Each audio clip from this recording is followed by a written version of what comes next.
Hey people, thanks for joining me today. And for this video, we're gonna talk about the DV lottery for the US. So there's a new session this year that has started I think on the 4th of October here, and it's gonna run up to the 7th of November. So the DV lottery, if you don't know what it is, basically I'm sure you do know what it is if you are watching this video, but if you don't know what it is, it's basically it's a program that's run by the U.S. government every year. It's been going on for a long time. I was a kid when I first heard about it. So it gives people around the world, especially developing countries, really a chance to come to to go to the U.S.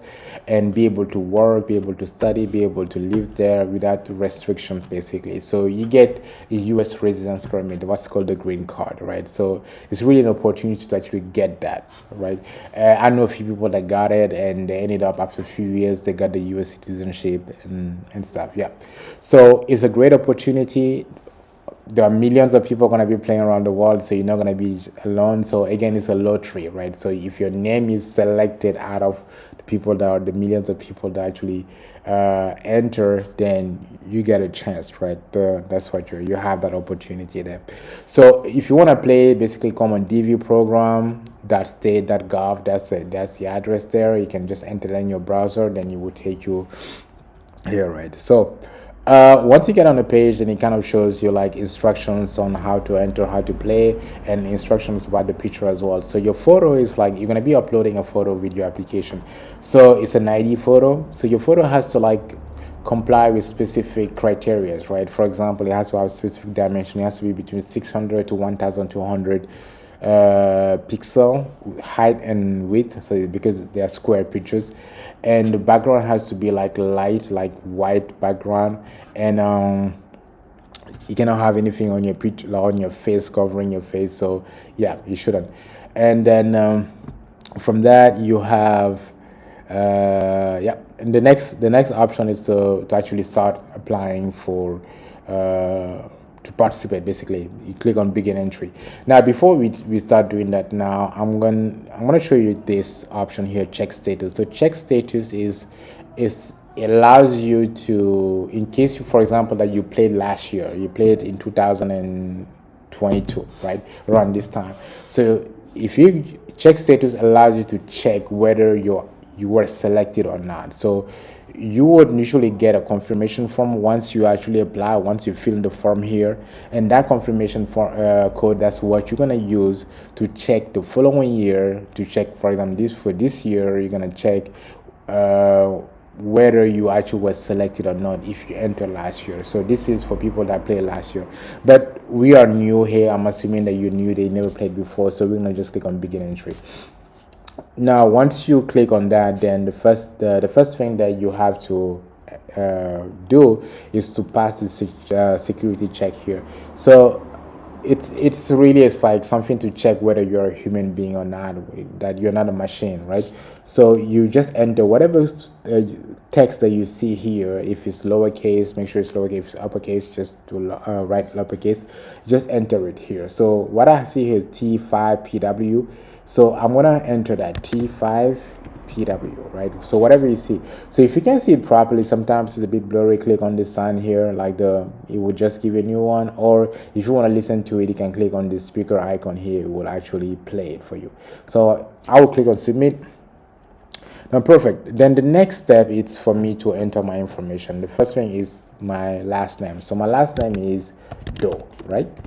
And then my first name is, so I do have a first name, it's John. Now then you also have a field for the middle name. If you do have a middle name, just enter it here. If you don't have a middle, just select no middle name. That's it. Otherwise it will not let you move forward. Then the next step is your gender, male. Then your date of birth. So I'm assuming that John Doe was born on the 30th of January 2000, right? So the month first is 01 and the day is 30 and then the year is 2000. So he was born around that time. So which city was he born in? So okay, I'm gonna assume here John Doe is from Sierra Leone here, like West Africa, or from Gambia. So I'll go with Sierra Leone. So he was born in Freetown, right? Freetown, that's how you spell it. And then he's from Sierra Leone. And then here you have country of eligibility for the DVU program. So I said earlier at the beginning that some countries, people from some countries, not, I didn't say people from all countries. So there's certain countries are not eligible for the program, right? So I think, for example, Nigeria is not eligible for this program. The reason being is because you have a lot of Nigerians in the US. So the way the DV program works is, first, the name DV is like diversity, right? Diversity visa. So the D stands for diversity. So what it means is really a way to bring people from diverse cultures, different cultures to the U.S., right? So if a country already has a lot of representation in the U.S., like Nigeria has a lot of Nigerians in the U.S., so what that means is that they cannot enter, right? I think, I'm not even sure Indians can play, because I guess, because it's a big country as well, so there are a lot of people. I'm not sure if Brazilians also can play. So whatever. So if your country has, if there are a lot of people from your country in the US, you will not be eligible. So you can actually see here the list of countries here. I can actually, let me click on this and actually see. Probably might be helpful. So eligibility, I can't see the list here.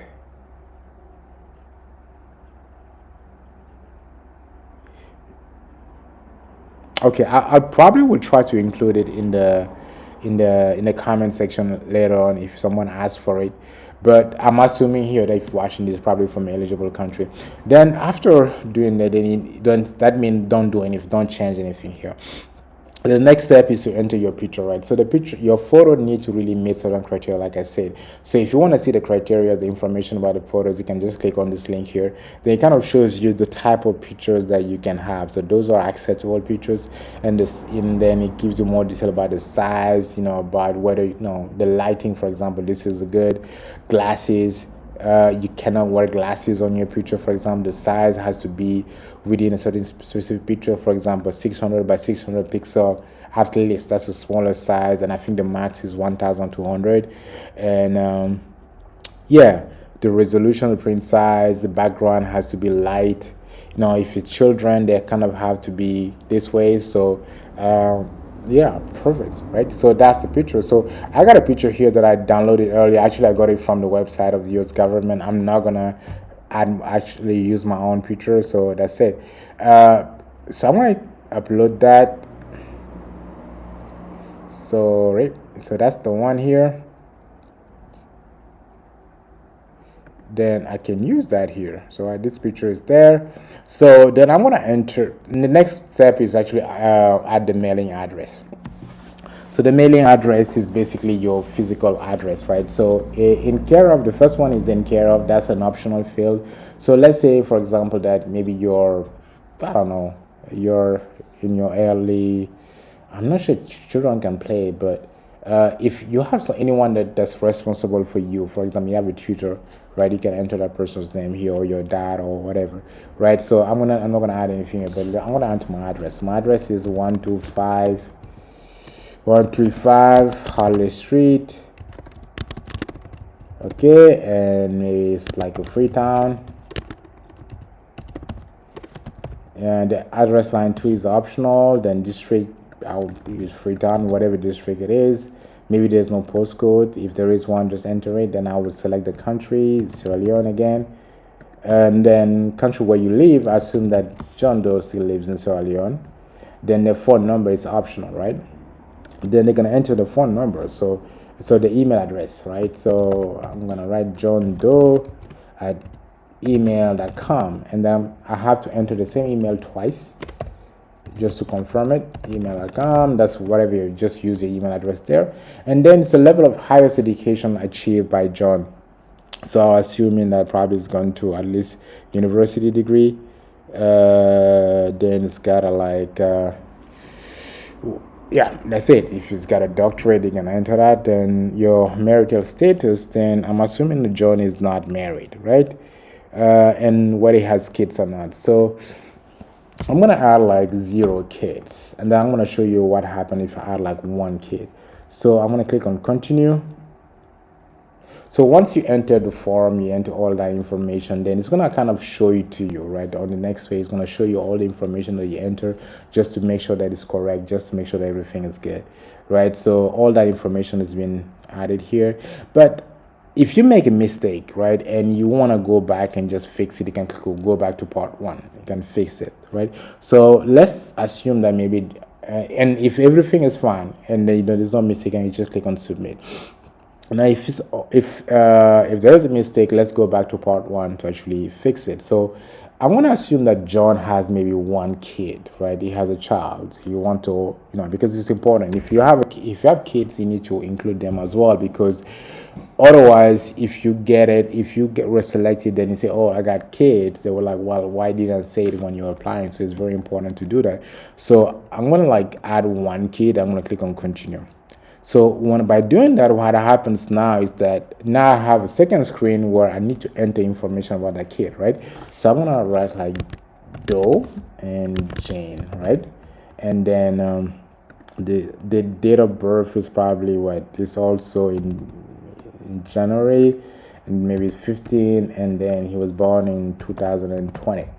No, she was born in 2020. Female and born in Freetown.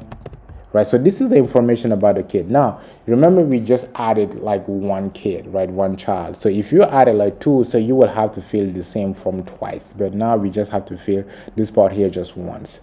So the child was also born in Sierra Leone. And the picture again. So I'm going to use the same picture, and I'm going to add that again, but this time normally should be the picture of a child, right? And then I can click on continue. So I'm going to be taken back to the screen to just confirm all my, there was one information missing. Yes, so the middle name. So again, if you do not enter the middle name, it will say it will not let you move forward. Then I click on continue again.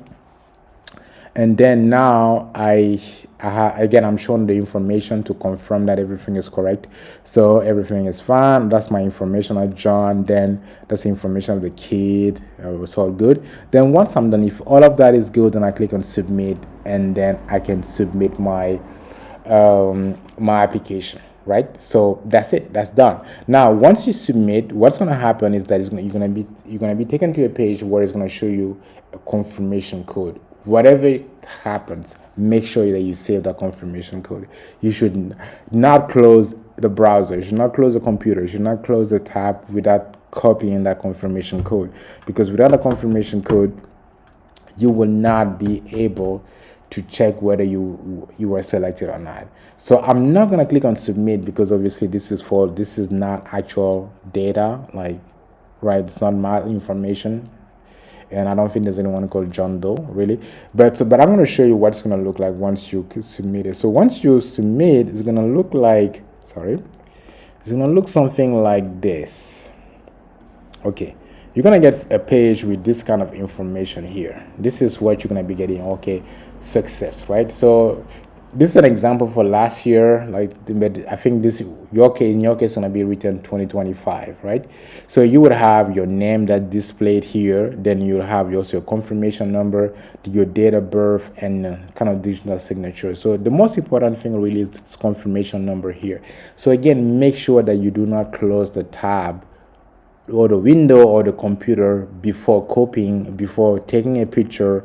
I would say to people now, because I think everyone's got a mobile phone, right? Take a picture of the screen, right, with the code, right, and then send it to your friends, send to your family members. At least it's saved there. In case you lose your phone, at least it's still saved somewhere, or send by email to someone, right, or to yourself.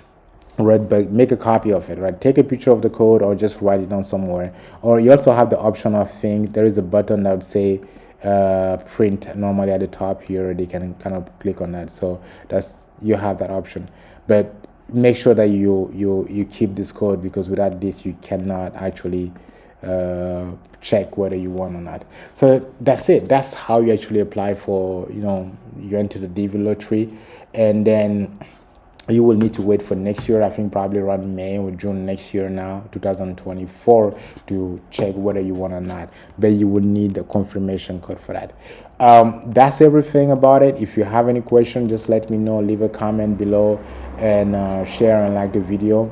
And yes, I'm here for questions, man. Okay, bye.